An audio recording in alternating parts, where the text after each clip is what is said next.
আজকাল প্রচুর পেশেন্ট আমরা এরকম পাই যে যারা দিনের পর দিন গ্যাসের ওষুধ খেয়ে যান।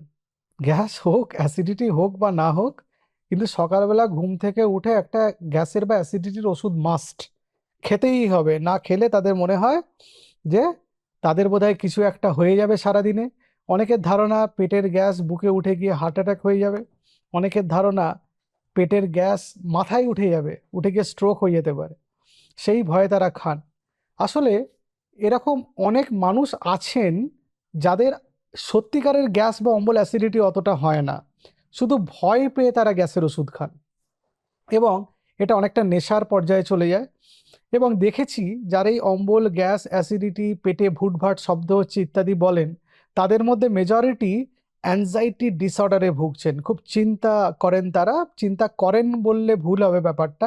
অ্যাংজাইটি ডিসঅর্ডারটা পেশেন্টের উপর ডিপেন্ডেন্ট নয়, ব্রেনে কিছু নিউরোকেমিক্যাল অল্টারেশন হয়, সেগুলোর জন্যই অ্যাংজাইটি ডিসঅর্ডার হয় এবং তাদের গ্যাস, অম্বল, অ্যাসিডিটি বেশি। যাদের সত্যিকারের গ্যাস, অম্বল, অ্যাসিডিটি হয় তাদের জন্য আমার এই ভিডিওটা, যে তারা ঘরোয়া উপায়ে কি কি পদ্ধতি অবলম্বন করলে একটু ভালো থাকবেন। প্রথম কথা আমি বলি যে যেহেতু গ্যাস, অম্বল, অ্যাসিডিটি এই ব্যাপারটা আমাদের পাচনতন্ত্রের সঙ্গে সম্পর্কযুক্ত, তাহলে খাবারটাকে এইভাবে খেতে হবে যাতে পাচনতন্ত্র সেই খাবারটাকে ঠিক করে হ্যান্ডেল করতে পারে। আপনি এমন কোনো খাবার দিনের পর দিন খেতে পারেন না যেটাতে গ্যাস, অম্বল, অ্যাসিডিটি বেড়ে যাবে। যেমন ধরুন, মশলা বা খুব বেশি তেলযুক্ত খাবার আপনি প্রত্যেক দিন খাচ্ছেন। বাড়িতে একদম রোজ কষে রান্না করছেন, বেশি করে মশলা তেল দিয়ে, এবং ভাজাভুজি খাবার বেশি খাচ্ছেন, বা বাইরে থেকে খাবার এনে খুব বেশি পরিমাণে খাচ্ছেন এবং খুব অস্বাস্থ্যকর খাবার খাচ্ছেন। সকালবেলা ঘুম থেকে উঠে পরোটা, কচুরি, একটু বেলার দিকে সিঙ্গাড়া, মুড়ি, দুপুরবেলাতে আবার একটা খুব বেশি তেল মশলাযুক্ত মাছের ঝোল দিয়ে ভাত খেলেন, বিকেলবেলা চানাচুর মুড়ি খেলেন, মানে সবসময় ভাজা ভুজি মশলা এইসব জিনিসগুলো চলছে, সেটা কিন্তু আপনার গ্যাস, অম্বল, অ্যাসিডিটিকে বাড়িয়ে দেবে। খাবার খেতে হলে মাইন্ডফুল ইটিং এই ব্যাপারটাকে একটু নজরে রাখতে হবে। মানে আপনি হয়তো খাবার খেতে বসেছেন, কিন্তু খাবারটা ভালো করে চিবিয়ে খাচ্ছেন না। খাবারটা মুখের মধ্যে এক দুবার চিবিয়ে সেটাকে আপনি গিলে নিচ্ছেন। খাদ্য কণাগুলো ছোট ছোট টুকরোয় ভেঙে যায়নি, বা খাদ্য যেটা আপনি গেছেন সেটা ছোট ছোট কণাতে ভেঙে যায়নি, সেটা আপনার হজমে অসুবিধা তৈরি করবে। খাবার খেতে বসার সময় আমি বলি হাত দিয়ে যতটা সম্ভব বেশি খান, তাহলে আপনি খাবারের উষ্ণতা বুঝতে পারবেন। আবার খাবার খেতে খেতে অনেকে মোবাইলে ভিডিও দেখছেন বা কিছু একটা পড়ছেন, বা অনেকে টিভি দেখেন, সেগুলো কিন্তু খাবার হজম করতে অসুবিধা তৈরি করতে পারে। কারণ আপনার খাবার খাওয়াটার সাথে আপনার টাচ সেন্সেশন, টেম্পারেচার সেন্সেশন, দৃষ্টিশক্তি, ঘ্রাণ শক্তি এবং তার স্বাদ, এই সব কিছু মিলে খাবার হজম করার প্রক্রিয়াটা শুরু হয়। কারণ খাবার শরীরের মধ্যে গেল, সেটার জন্য হজম করার প্রক্রিয়াটা ব্রেনের সিগন্যাল থেকে তৈরি হয়। ফলে আপনি জাস্ট মুখের মধ্যে খাবার দিয়ে গিলে ফেললে সেই খাবার ভালো করে হজম হবে না। আবার অনেকে গ্যাস, অম্বল, অ্যাসিডিটি আটকাতে কোল্ড ড্রিঙ্ক খাচ্ছেন, বা অনেকে কিছু কিছু জিনিসে তারা অ্যাডিক্টেড, যেমন স্মোকিং হতে পারে, অ্যালকোহল হতে পারে।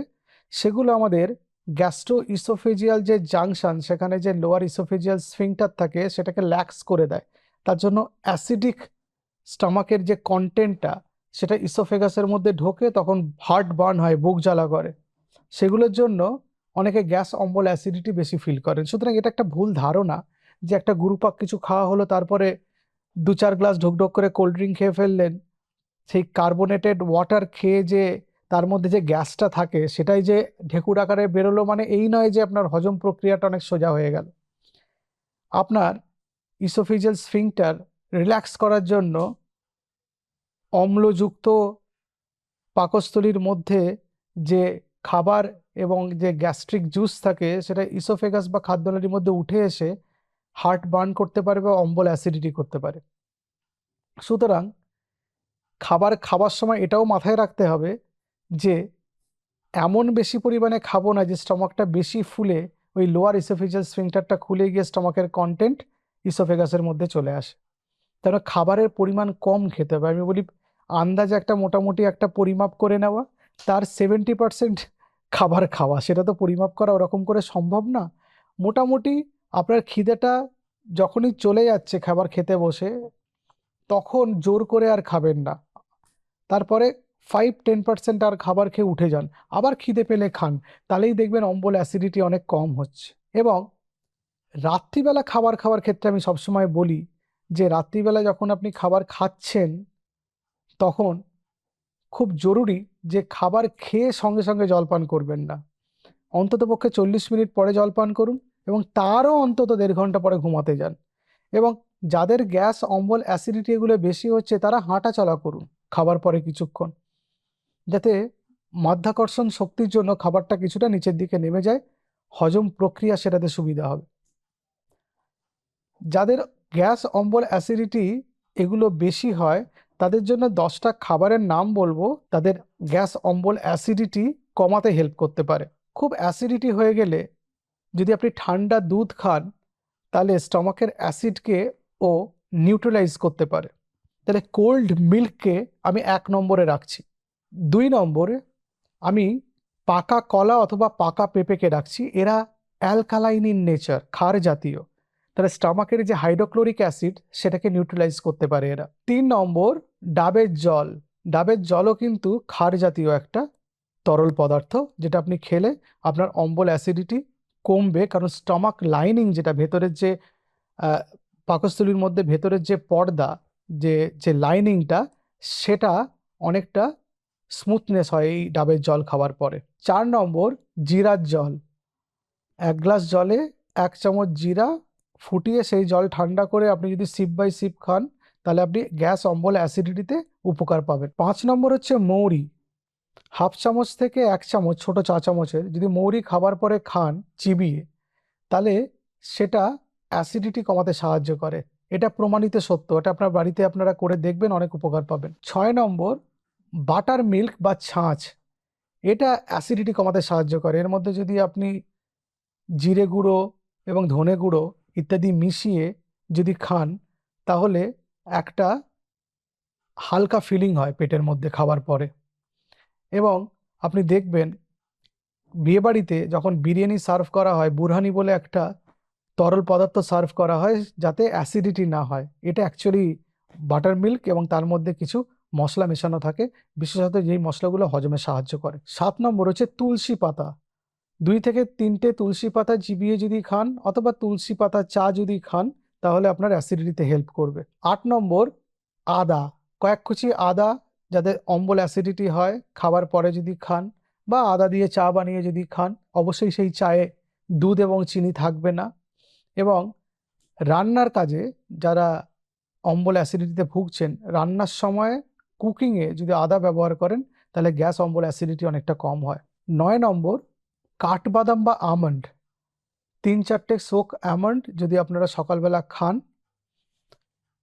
তাহলে কিন্তু গ্যাস, অম্বল, অ্যাসিডিটি থেকে অনেকটা বাঁচতে পারবেন। এর মধ্যে ফাইবার থাকে, প্লাস অ্যাসিড নিউট্রিলাইজিং প্রপার্টি আছে এর, সেই জন্য গ্যাস, অম্বল, অ্যাসিডিটি কমবে।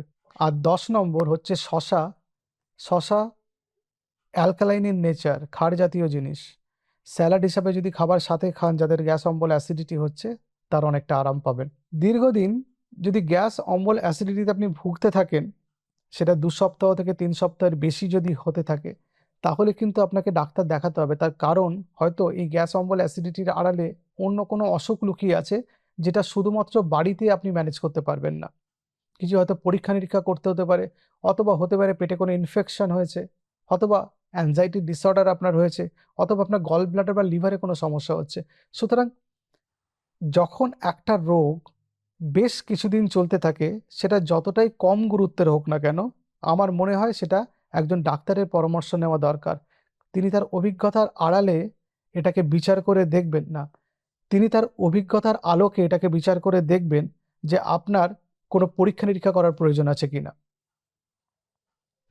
রাত্রে ঘুম খুব জরুরি আমাদের হজম শক্তির জন্য। যদি আপনি ভালো করে না ঘুমান, বা আপনি ঘুমোতে যদি টাইম না পান, অথচ টাইম পেয়েছেন সেটাকে নষ্ট করেছেন, তাহলে দেখবেন প্রথম যেটা হয় সেটা হচ্ছে কনস্টিপেশন শুরু হয়। আপনার মল ত্যাগে প্রবলেম হবে, এবং এই কনস্টিপেশন থেকে আপনার পেটে অ্যাসিডিটি হবে, আপনার খিদে কমবে, এবং তার জন্য অম্বল অ্যাসিডিটি হতে পারে। সুতরাং ঘুম খুব গুরুত্বপূর্ণ একটা টুল, একটা মেডিসিন গ্যাস অম্বল অ্যাসিডিটির জন্য। ফিজিক্যাল এক্সারসাইজ বা শারীরিক কসরতের কোনো জুড়ি নেই এই গ্যাস অম্বল অ্যাসিডিটি কমাতে। এরকম অনেক পেশেন্টকে আমরা দেখি যিনি গ্যাসে ভুগতেন, গ্যাসের ওষুধ খেতেন রেগুলার, পরে যখন তার লাইফস্টাইল মডিফিকেশন করা হয়, খাদ্যাভ্যাসের পরিবর্তন করা হয়, তাকে শারীরিক পরিশ্রম করতে উৎসাহিত করা হয়, তারপরে দেখা গেছে তার গ্যাস অম্বল অ্যাসিডিটি অনেকটা কমে গেছে। সুতরাং গ্যাস অম্বল অ্যাসিডিটি খুব কমন একটা অসুখ, যার কিছু কিছু ক্ষেত্রে বাড়িতে হোম রেমেডিজের মাধ্যমে সেটা সমাধান করা সম্ভব। যদি এটা বেশি দিন চলতে থাকে তাহলে অবশ্যই একজন ডাক্তারবাবুর পরামর্শ নেবেন। নমস্কার।